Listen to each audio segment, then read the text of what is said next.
This is episode 8, and it's only 8 weeks ago since I started my first webinar, and I've had to learn a lot of new tricks. I'm pretty used to presenting to people face-to-face and on TV and radio, but webinar is a different skill set for sure, but that's what makes it fun and enjoyable. Those of you who don't know me, my name is Steve Simpson. My background is a medical doctor, but for the last 10 years I've worked exclusively as a mind coach.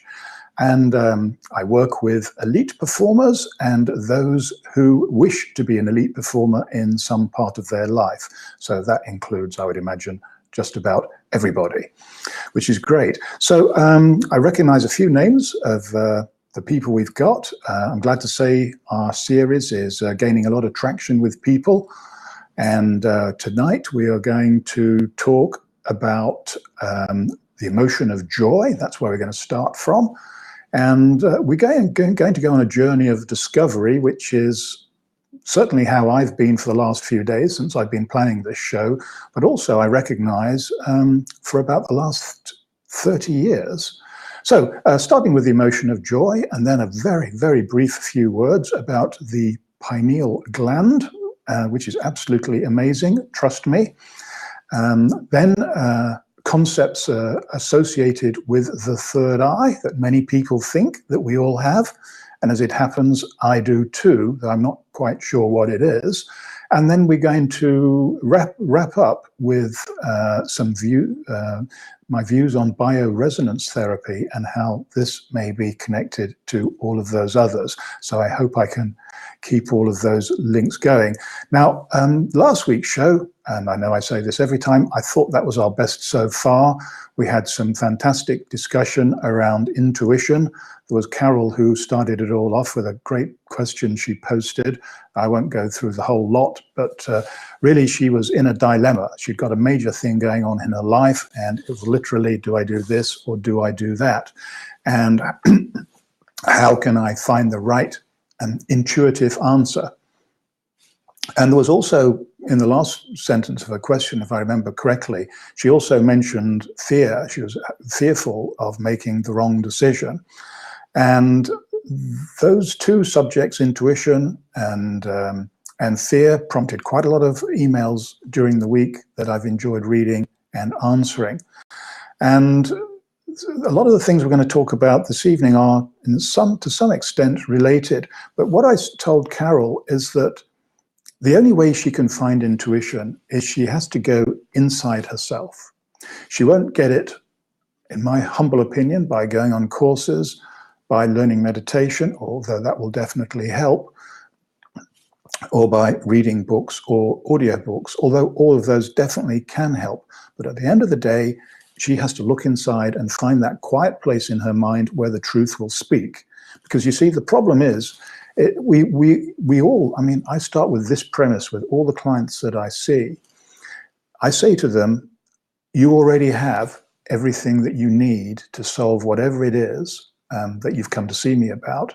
And they, kind of look hopeful. This might be the true, but I see quite a bit of doubt as well. So it takes me a little while to explain to them what I mean by that, and how I can be a catalyst on their journey, and how I can ignite perhaps some parts of their unconscious mind that they so far have been unable to do. And that's where peak performance comes from, the unconscious mind. That's where all of the best things that we do come from. And we've all experienced being in flow or in the zone. And once we've had it once, that feeling, then we want it again, to last longer and to get there quicker. And these are all the things that are very important to anybody who has to put on any kind of a performance. And that, again, probably includes all of us one way or the other. And the question of fear was, of course, is that if what I've just said is true, and that we are already intuitive people, then why sometimes can't we intuitively find the answers we're looking for? Well, that's because it is so easy for our unconscious mind to get blocked. You see, as I explained last week, our unconscious mind is the largest part of our brain compared to the the conscious mind with where we live all the time, usually with a constant internal dialogue going on and busy chatter. And if we can just learn to quieten that conscious a little bit, then we're more likely to pick up those intuitive feelings. And if we have fear about things, then fear is going to be very powerful at blocking intuition. So for those of you who some of these comments might apply, you might want to look at last week's webinar, because that's probably about as much as I can say about that at the moment. So before I get on to the headline topics that I mentioned, there's a couple of questions that I can take now, and there's one that I picked up during the week that might help too. A lady, when she was talking about fear, she said she has this fear of money, and whenever she thinks of money, she has bad emotions, of frustration, of shame over missing opportunities or making wrong decisions. There was a whole list, quite frankly, and I can't even remember what all of them were. But again, it's not so much money that's the problem, even if you don't have any, and there have been times in my life when I haven't had very much. But it's the way you think about money that will get in the way of money coming. This person said, you know, what can I do to attract more money into my life? And, well, many of us have heard of the secret and the law of attraction, and that if we visualize stuff or write it down, then it increases the chances of us getting whatever we want. As they said in the video, thought becomes things. And these are not unique ideas. Napoleon Hill, in his book, Think and Grow Rich, said the same kind of thing. And in fact, through the centuries, people have thought that if somehow we can focus our mind on what we want, it is more likely to manifest in front of us. Well, I think there's some truth with all of those things, and I've definitely experimented with all of those techniques. But I think there's probably more to it than that, although that is a pretty good starting place. And probably what is the more, well, it's going to be what we're going to be talking about this evening. And it's going to be really how, if we can learn to get the emotion out of money. See, money on its own is just a few pieces of paper or a few coins in our pocket. But the emotions come from the things that money can do for us, or if we don't have money, the things it stops us doing for us. So those are all kind of negative emotions. And if we can find just a little more stillness, or perhaps not jumping too far ahead, find a way of using our third eye more effectively, then even if we don't attract money, well, I'd like to think that was possible, but even if it's not, then at least we can see the opportunities that are around us that might provide us with the money that we want. And the person who wrote to me about her fear of money, it was quite a long note, and she was very honest. There have been times in her life when indeed she did have the opportunity to make money, but for some reason or another didn't follow through those opportunities or fully recognize what they are. So if you're in this quiet place, if you're in the zone, then you're going to get new thoughts about money and perhaps new ideas of how you might be able to grab some of this stuff. Well, the banks have spent the last 10 years printing money as fast as they could. So surely there must be a little pile somewhere that we might luckily stumble across. I certainly hope so. So where are we going to now? Yes, I mentioned the emotion of joy. It's a universal emotion, just like fear is a universal emotion too. But I wanted to focus on something a bit more positive this week. So my first thoughts were, well, what is joy? And I came to the conclusion, rightly or wrongly, that it's going to be different for all of us. There's one quote that I really like from George Bernard Shaw about joy, and I've actually got it on my notice board, but I'm sorry, I'll read it out to you. I'm supposed to be an actor. I should be able to learn these things, but lines is one of my problems, which is why I prefer to improvise stuff. Any of the presentations I do, by the way, will all be the same. They will be improvised, and some of you might say, yeah, it shows, but it's better that way. So this is what George Bernard Shaw said. This is the true joy in life, the being used for a purpose recognized by yourself as a mighty one. So that was what he thought it was. And so that to me is like a deep contentment with life, a satisfaction, a self-satisfaction. And the fact that you've been used for something, for a mighty purpose. Well, I mean, wasn't that a wonderful legacy? I'm sure we'd all like that, as long as we don't have to wait too long to enjoy it. And joy for others will be the birth of their child, getting married, meeting a new friend, scoring a winning goal, getting picked for their national team, winning a professional golf tournament, or winning a big poker tournament, as some of my clients do. So it means, but we all know what joy is. So then I think, okay, I've already described, I was a mind coach. Where does this emotion come from? Because if we can start to get some ideas on that, it might lead us through these rabbit holes to getting more of it.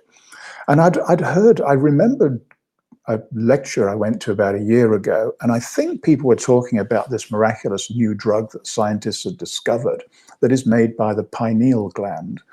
Well, I'm not sure that my memory was accurate, but it was enough for me to dig in to what exactly we know about the pineal gland. And you know, being a doctor and having been an anatomy lecturer at some point, I know a little bit about it. But let me share a few interesting things with you. First of all, pineal comes from the Latin, I suppose, but really what it means is pine cone. So this pineal gland is like a pine cone. That's its shape. And it sits right in the midline of the brain, right through there, probably, which is why people probably say, they do say, this is the third eye. Right behind there, it sits. And it's unique in the brain because it's the only thing that's in the midline. The brain is basically split into two halves, and there's stuff on the left and there's stuff on the right, and there's wires that cross left to right. And there's a few structures that go to both sides as well. But this little pineal gland is right in the middle. And the reason why I say it's little is because it is. It's about the size of a grain of rice. And it could be just about the most important thing we have in this miracle that we call our brain. So what does it do? Well, all vertebrates, that means all animals that have backbones, we're supposed to be the top of the food chain here. We all have it, or we all have signs of it. And in fact, one of the most primitive vertebrates that exists is a fish-like creature. It's called a lamprey. It actually has a functioning third eye, which is on the top of its head, and I suppose as it's floating, it can see stuff. And it's not a lens like we normally would think of, that we have lenses and fish have lenses in their eyes, I suppose. But it's a collection of nerve cells that are called photoreceptors. So it responds to light, which is actually really interesting because in humans, guess what? One of the things that we know the pineal does, it makes a chemical, a hormone called melatonin. And this melatonin is a miracle in itself. It's widely seen in the animal kingdom, and it is supposed to calibrate our bodies to the passage of time, so that we know when our bodies are uncalibrated. We call that jet lag if we've been traveling. You can now get in many countries melatonin without a prescription, and I've never actually taken it myself, but people tell me that it's very good for reducing the amount of time that you're jet lagged. But in the animal kingdom, it's incredible. In birds, the bird's breeding cycle, or many of them, is linked to the time of the day. So when there's enough hours of sunlight or hours of light in a day, they start their reproductive cycles because they want to have their chicks in the spring when there's loads of food around, all the rest of it, not in the middle of winter. And that apparently is what melatonin does. And even if you flash a light at one point during the day and another point, and it's the right amount of time in between these two flashes, the birds will still go into their reproductive cycle, which is incredible. So us as human beings, it's important to us. And some of this research was done as a result of being up on the space station, where people's 24-hour cycles are greatly disturbed. So that's something about melatonin. What have I left out about it? Oh, yeah. It was the philosopher Descartes. He regarded, I didn't know that he was interested in neuroanatomy, but apparently is. And he said the pineal gland is the seat of the soul. It's the seat of the soul. And other religions say much the same thing. And you'll notice that some religions, they paint on their forehead. I suppose that is a way of stimulating their third eye. The other thing we know about it is that this little grain of sand, grain of rice, it has a profuse nerve supply, which means something. It also has a profuse supply of blood coming in and blood going out.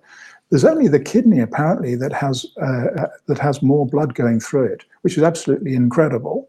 So the pineal, what those things mean is that the pineal there is at the center of some kind of web and doing something.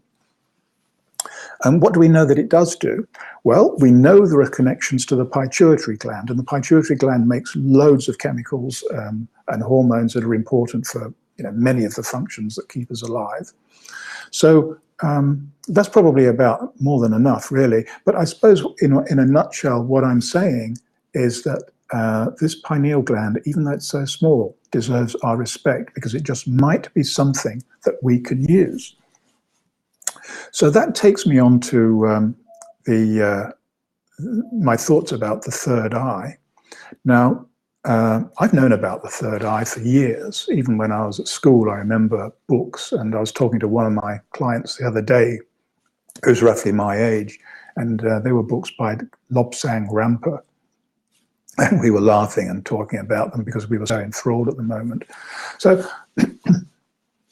I don't know whether we have a third eye or not. I think if we were designing a human body now from scratch, I think we'd put it in, because as any sailor will tell you, you need to triangulate to find your position or to get a good image. 2 eyes are good, but how good would 3 eyes be? And sailors know that if they have 3 points, they can make a position. And by taking back bearings and stuff, because where all the lines cross is actually quite accurately where they are at that one time.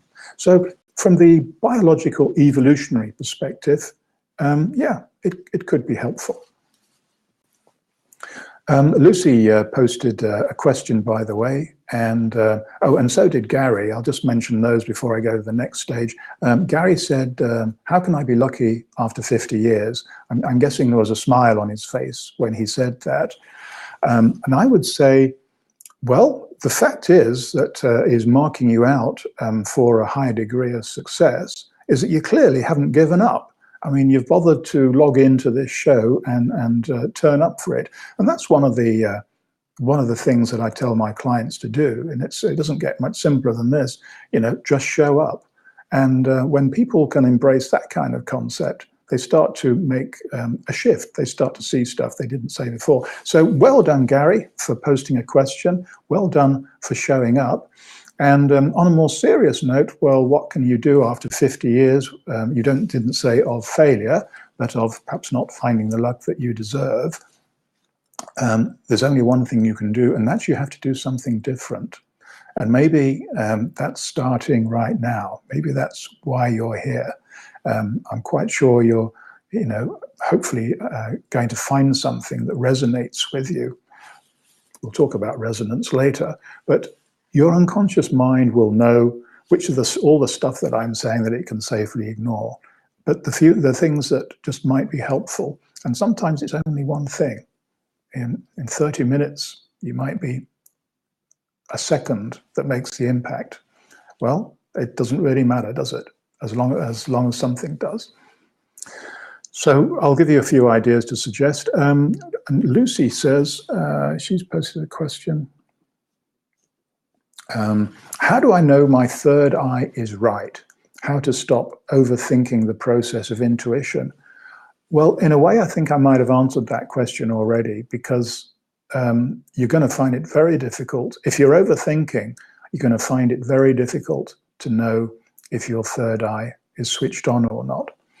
So the things that I mentioned before, the things that can help, like like meditating, like yoga, breathing exercises. I often forget to mention breathing exercises because when people get too excited or they get too tense, the direct physiological response of the body to that is to take shallow breaths. So if we just do the opposite, to breathe more deeply, breathe more slowly, then our body will follow. So we can, in a way, we can kind of trick our natural physiology. And you'll find that sports people have sometimes developed some quite advanced techniques for these kind of breathing exercises. So they definitely do work. And just because we've been breathing ever since the moment we were born, we take these simple things very much for granted sometimes.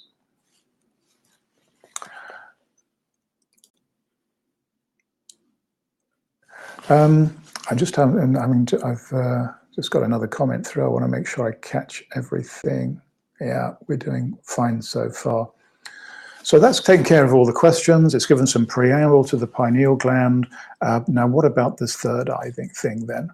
How can we use it? Well, I can tell you from personal experience of talking to other people who are experts at this. I can tell you what they say, and to varying degrees, I try and do the same thing myself. When I meditate, or when these people meditate, often it's a good idea to kind of think that your breath is actually going in through where your third eye would be. And I suppose if you do something long enough, you can trick your unconscious mind or learn to switch off your conscious mind, and it starts to bring a sense of calmness. There are other people, well, there's one person in particular who perhaps is the greatest hypnotist in the world, or one of the greatest. He says he imagines something spinning very fast in that area. Now, I can't remember whether it spins clockwise or anti-clockwise. I suspect it doesn't really matter. And I've already mentioned that some people paint spots on their third eye. One thing that I haven't tried it myself, actually, I tell a lie. I did this before I went on the air this evening. I thought, why not try this? I just thought of it. A lot of people really like essential oils, and many benefits are claimed for them, including clarity of thought. And so that is probably, that's got to be close to what the third eye does.